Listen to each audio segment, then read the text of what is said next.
the top 5 regrets of the dying. And the number one regret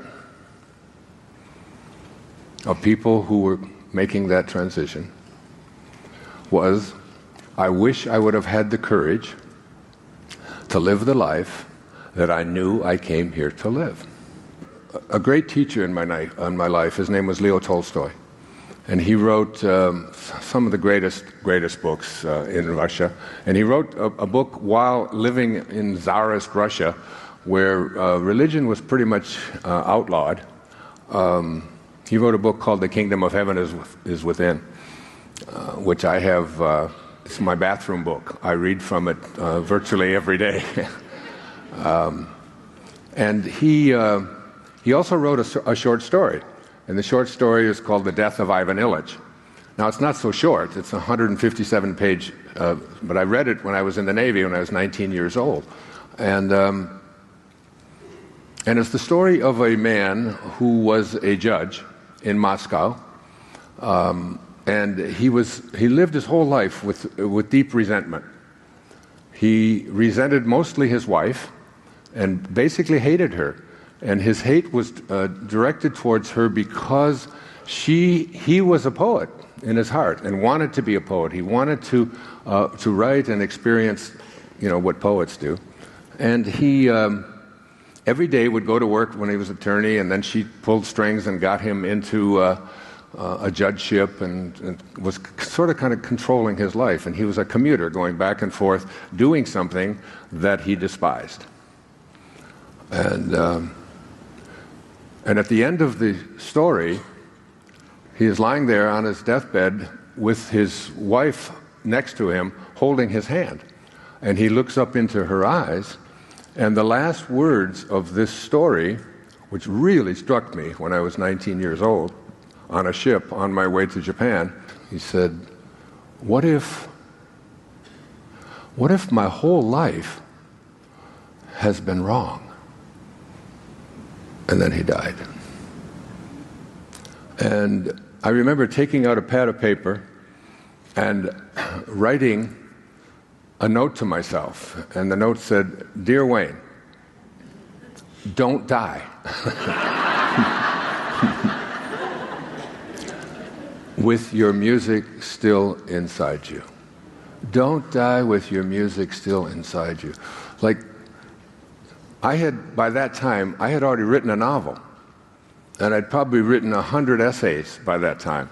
And when I was in high school, I had probably written several hundred book reviews for my friends, and they had to pay me 25 cents each, and I would guarantee a B or higher, or they didn't have to pay.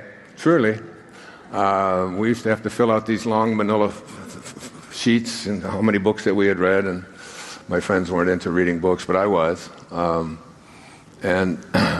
And so my music was about writing, and my music was really about what I'm doing right here, right now, in this moment, because I live on Maui, and people from New York come to Maui. It's not the other way around. We don't, but this is my music. This is something that, if I don't do it, I don't know that I could continue to live. It's that strong. This sense of, because on June the 26th of 2012, when my whole family was coming to Maui, I had told them all that I wasn't going to write anymore, that I had done as much writing as I wanted to do.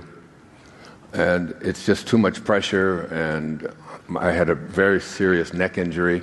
That's why I sit when I talk now, and because I'm just sitting there and writing, because I write everything by hand with a purple pen, and I put my arm on the table, and I let the energy come through my heart and onto the page. And I told my children and everyone that it just was too much. I just didn't want to take it anymore. And you have to, when you write a book, you have to take like 500 pages and fill them. Not just like a little paper for an English class, but 500 pages, and I write everything when I write. I do it all myself, and I do it all by hand, and it's like whatever research I do that, and I get so immersed in what I'm doing, and it just takes over my life. So that was June the 26th. On June the 27th, I got up and I started writing.